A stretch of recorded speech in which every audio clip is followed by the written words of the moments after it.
And we're back here on Point of View. We have been talking about the counseling and psychology profession in Kenya. In studio with me has been and continues to be Kate Mbau. Now, let's talk about churches. You mentioned about people going for counseling, let's say sessions and a bit of teaching on it, and you proclaim to be a counselor. How can we change that? And how have those programs impacted people who go to those churches? As long as the people have an awareness, as much as those programs are there, and we always verify that, see the pastor, because, or see a guru, or see an imam, depending on the belief system. The belief system of someone is very core. So as psychologists, we do not try and tamper with it. We will send to a pastor or whoever. And by the time these small counselors come up, with the act, it will be regulated because they have put up to what a certificate you will have. Okay. So if someone is aspiring to be a counselor, they will not just be thrown out. They will be motivated to go and study it, to practice. But in the church, we also have theological counseling, whereby they are trained to do this. And despite it being trained to do this, sometimes we get people who will come to us because of, if you're constantly telling someone, let's pray about it, you're evading some emotional issues. As much as there is God, and as much as there is faith, there is also a place for this person to express. In the church is what I would also insist or just point out. Let the person just talk and listen. Don't try and fix that person. Because sometimes we find when we say let's pray about it, is when you've hit a stronghold and you don't know what to do about it. So it is good, it's valid.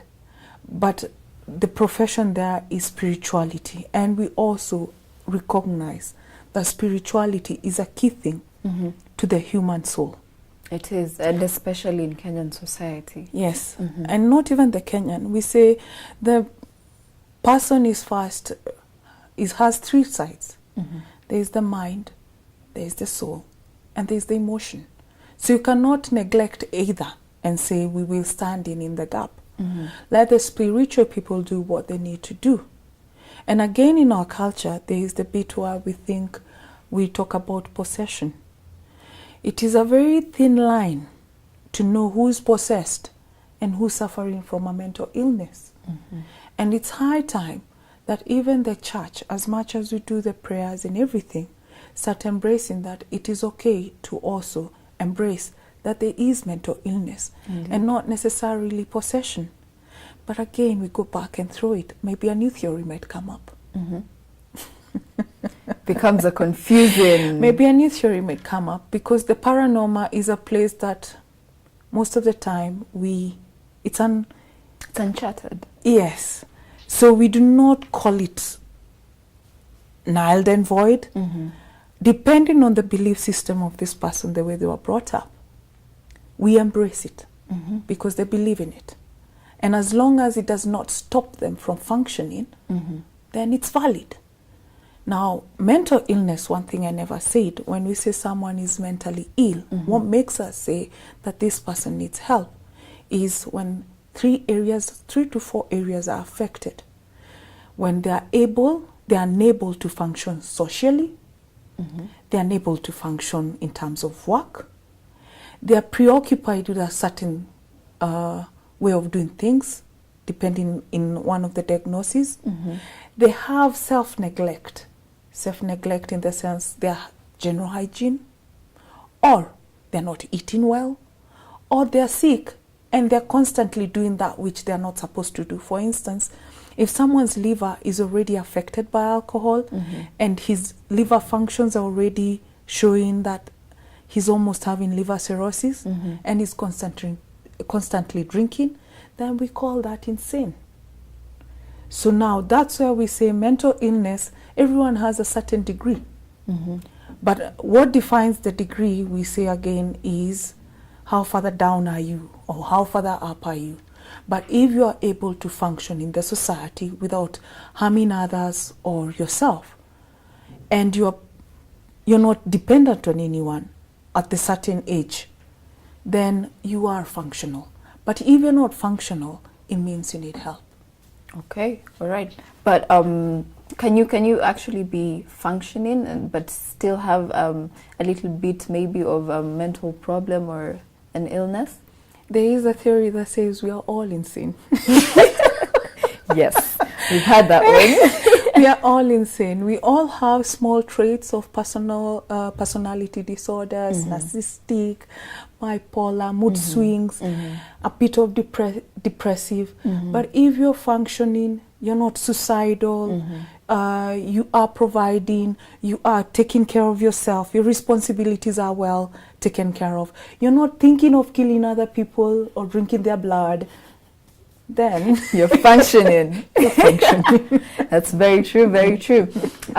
In your work, how long have you been in the profession? Good question. I've been in business for 13 years. 13. When I had my BA. I was employed for 1 year only doing psychology. Then I went to private. Okay. Now I've been in private practice for the last 5 years. Now how many years have I been working? So far 6, but I'm hearing 13. The 13 was mostly on the HR side, which was still human behavior. Okay. Very interesting angle, I think so. In your profession, that spanning those 13 years, what are the most rampant, or maybe the most issues that speak out mostly to you in terms of our society and the people that you've interacted with? What problems do you think are the most significant for us? One, we are very poor people when it comes to dealing with emotions. We put it under the table. We bury our head in the sand. In our culture, most of us do not know how to deal with overwhelming emotions. And most of the time, my clients will come in and say, I want to be happy. Only. But who said that sadness is still not part of you? But it shouldn't stop you from being functional. You should know that you are able to control every emotion that you have. That's one. Relationship is another area that is causing a lot of issues in Kenya, whereby people get into relationships when they're ill prepared for it. We invest a lot when it comes to a business plan. We do a business plan, we do a proposal, but when it comes to relationships, man, we are fools rushing in. We are driven by our hormones. Just go in. And we go in and then we start trying to figure out things after we've gotten small ones. Another area is work pressure. There's a lot of performance anxiety at work and at school. And there's a lot of politics at work too, which are not dealt with, where we have a high preference of bullying at the office place, not just at schools.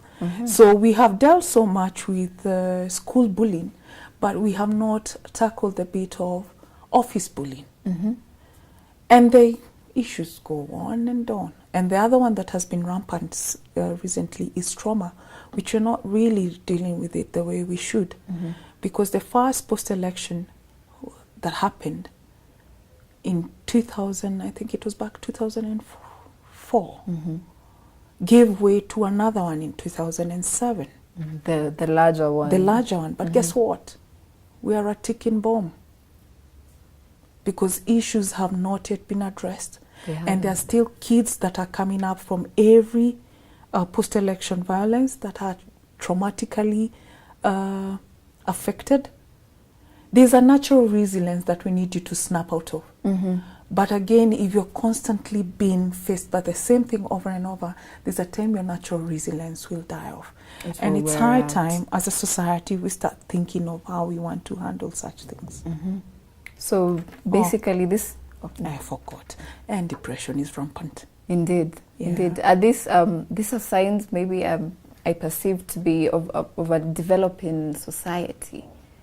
how best should we cope with this? I think we developed too fast than we could handle. We acquired systems that were not ours, but this again is my theory, that we needed time to embrace these things. So we have acquired fast technology, we've gone to digital, we've left analog, but we are not emotionally prepared for what the digital age comes with. So we are finding our kids are getting into the social media and getting exposed to so much that we were not prepared for. Now, as a society, I think the best thing again would be slowing down and now starting engaging psychologists in it. Acknowledging that we do not have all the answers for the way forward, and seeking help and stop trying to resolve things as we go. Be proactive than reactive.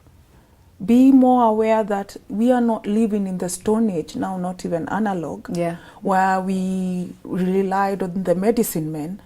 We are more disintegrated in terms of family, so we do not have the support. Either we go back to that support, which is, again, it wouldn't be so easy going it wouldn't be easy, but embracing that now we need more help from the outside person, because we do not have the systems we used to have way back in the Stone Age. True. Yeah. That's very true. Thank you very much, Kate. Ladies and gentlemen, I have been joined in studio by Kate Mbau, a counseling psychologist with Arise Psychotherapy and Consultancy.